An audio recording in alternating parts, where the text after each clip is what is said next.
Graça e paz. Hoje eu quero trazer uma meditação sobre o homem e Deus, né, o seu Criador. Nós sabemos que há muitas perspectivas em nós a respeito da nossa vida, né, e a respeito do nosso Criador. E essa relação, essa compreensão, essa relação de compreensão entre a criatura e o Criador, ela influencia muito nos nossos comportamentos. Eu quero destacar dois textos da Bíblia, estão nos Salmos, duas pessoas, né, e com perspectivas diferentes a respeito do Criador e o que essa perspectiva a respeito do Criador promove, né, no sentimento e no comportamento da criatura. Por exemplo, o Salmo 73, um salmo de Asaf, verso 3: Pois tive inveja dos arrogantes quando vi a prosperidade desses homens. Esse texto, ele está falando de uma perspectiva humana, né? O Asaf está dizendo que teve inveja dos arrogantes quando viu a prosperidade desses homens, né, ou desses ímpios. Nós observamos que o texto bíblico está dizendo que Asaf viu a prosperidade dos ímpios. E essa palavra ímpio é que nos dá a entender o que o texto está querendo revelar a nós. Nós estamos diante de alguém que conhece, tem conhecimento de Deus, e a sua visão a respeito da prosperidade de ímpios o incomoda. E diz que ele teve inveja, né? Então, um sentimento que foi gerado porque ele viu a prosperidade de ímpios. E com certeza, o estado de Asaf não era de prosperidade. Porque se nós observarmos nesse texto, no verso 14, ele diz assim: Pois o dia inteiro sou afligido e todas as manhãs sou castigado. Então Asaf está falando, todos os dias ele era afligido, todos os dias castigado. Esse sentido de aflição é o sentido da necessidade material, da dificuldade. Castigado, né?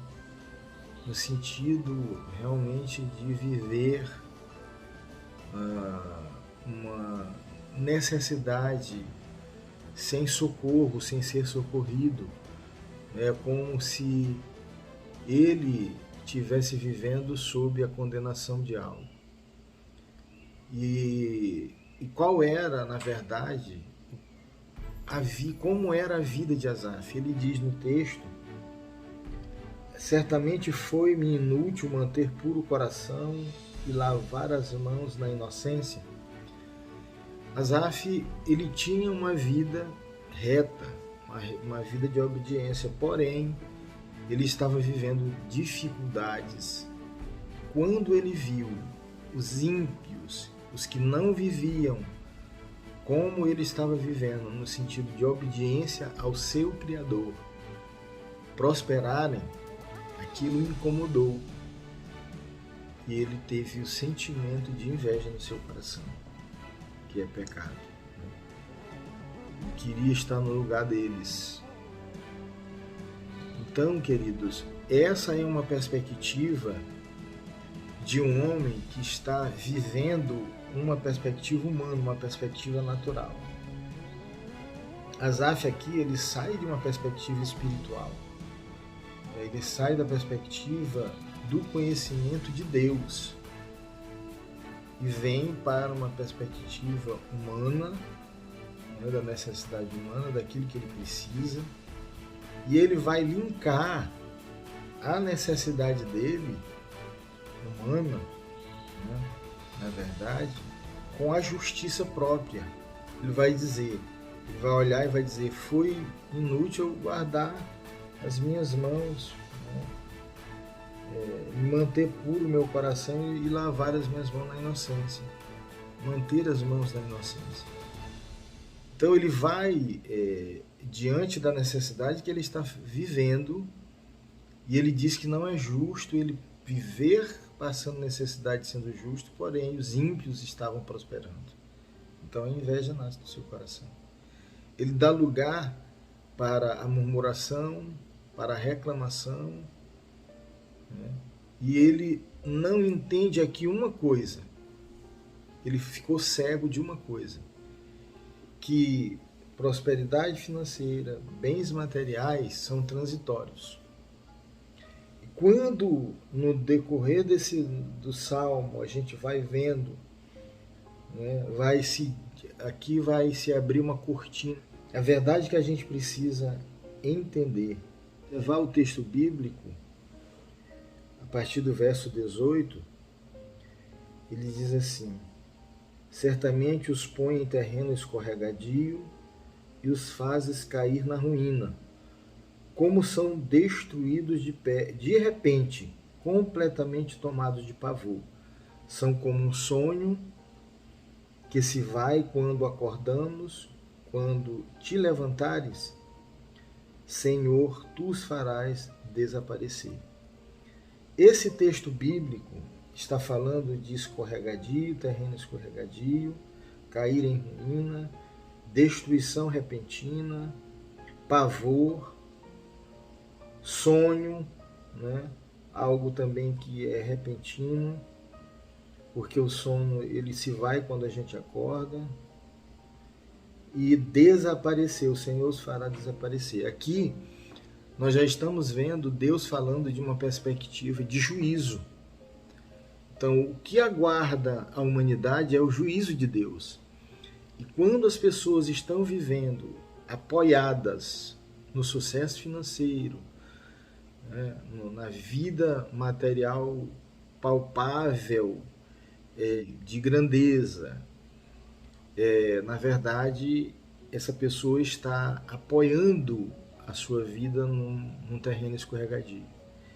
E aí, de repente, isso vai acabar quando vier o juízo de Deus. Era esse entendimento que Asaf precisava ter, que ele teve no final. Né? Deus o despertou disso quando ele entrou na presença de Deus. Então, por isso a necessidade de estarmos na presença de Deus, para que Deus ilumine no nosso coração a sua verdade, o verdadeiro sentido da nossa existência.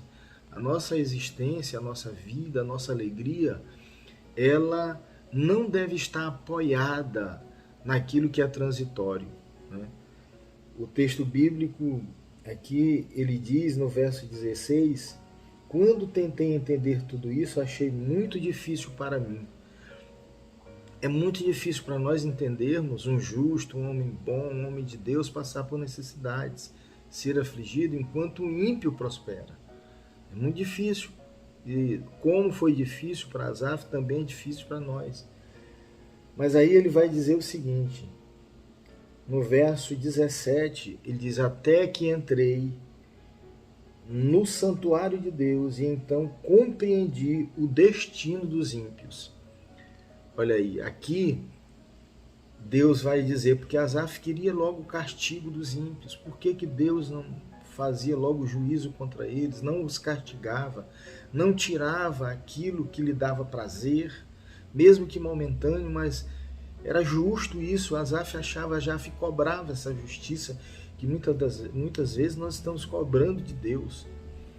Mas aí o texto bíblico vai nessa crise, né, existencial de Asaf, a gente vai vendo que Deus, pela sua bondade e misericórdia, permite que Asaf entre em conexão com ele, né? Ele venha transcender, e aí ele vai achar a compreensão correta do final, daquilo que vai acontecer nos finalmente da nossa vida, né? E aí o texto bíblico vai dizer que nós temos um destino, e o destino tanto do justo como dos ímpios está nas mãos de Deus. e o que nós estamos vivendo aqui é transitório. Então, essa primeira reflexão é numa perspectiva de um homem de Deus que, porém, viveu uma crise existencial, que achou difícil entender, né, compreender como o ímpio prospera e o justo sofre necessidade. Essa perspectiva de Asaf era uma perspectiva terrena, material. Mas quando ele entra em contato com Deus, quando ele transcende a vida espiritual, ele compreende. E aí ele fica em paz, porque a esperança dele é o Senhor e Deus tem algo preparado para ele. Então Deus, ele não é injusto, Deus é justo. No final, o final vai ser muito melhor do que o começo e o meio. O final será melhor, porque Deus, ele tem muitas bênçãos para nós. Agora, numa outra perspectiva, um outro homem, né? O Salmo de Davi, o Salmo 139, esse salmo ele é muito profundo, ele fala de Deus, né? E ele fala do entendimento de Davi a respeito de Deus. Ele diz que Deus, ele o sonda e o conhece muito bem, né? Sabe até quando se assenta e se levanta, né? De longe ele conhece os pensamentos dele. Então tudo isso, ele diz que a palavra não ainda me chegou à boca, mas tu já conheces todas elas. E ele diz que Deus o guarda, o protege, né? Tanto por trás como por diante. E ele diz o seguinte, que este conhecimento para ele é maravilhoso demais e sobremodo elevado, eu não posso atingir. Agora aqui nós estamos vendo já uma perspectiva espiritual que o homem não consegue entender. Aqui, numa perspectiva material, ele não conseguia entender o porquê os ímpios prosperavam e os justos estavam padecendo, que era o caso da própria experiência de Asaf, um homem de Deus. Neste texto, já é uma perspectiva divina, a Deus, né, na sua onipotência, na sua onisciência, na sua onipresença.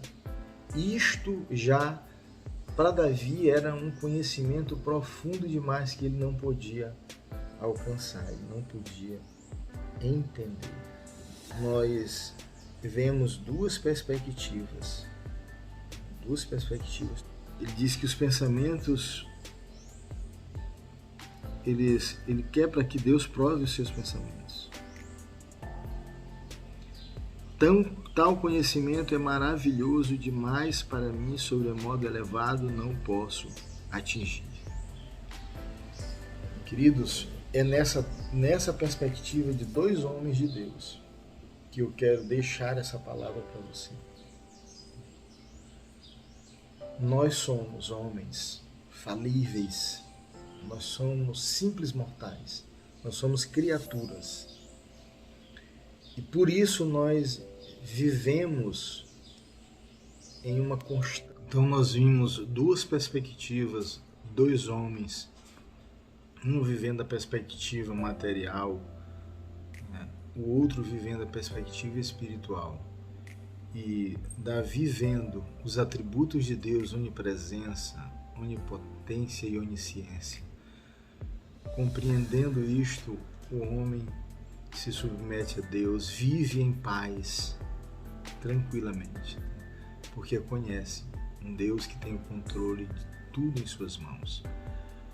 Mas no final, queridos, tanto Asaf como Davi, né, compreenderam. Asaf viveu o seu momento de crise, mas entendeu que nada foge do controle das mãos de Deus, né? Na hora certa, Deus trará o juízo. Então não é no nosso tempo. O tempo de Deus, ele não é o nosso tempo, ele não é o cronos do nosso tempo. O tempo de Deus, ele é diferente. O tempo de Deus não é nosso. O tempo de Deus é o Kairos, não é o Cronos. Então, com certeza, no certo, é certo de que Deus ele vai chegar tanto para esclarecer a tua dúvida, né? Tanto para julgar o juízo, trazer o juízo sobre os ímpios. O tempo de Deus vai chegar. Entenda isso. Deus ama você. Mesmo que você esteja passando por dificuldades e problemas, Ele não te abandonou. Que Deus abençoe a sua vida, em nome de Jesus.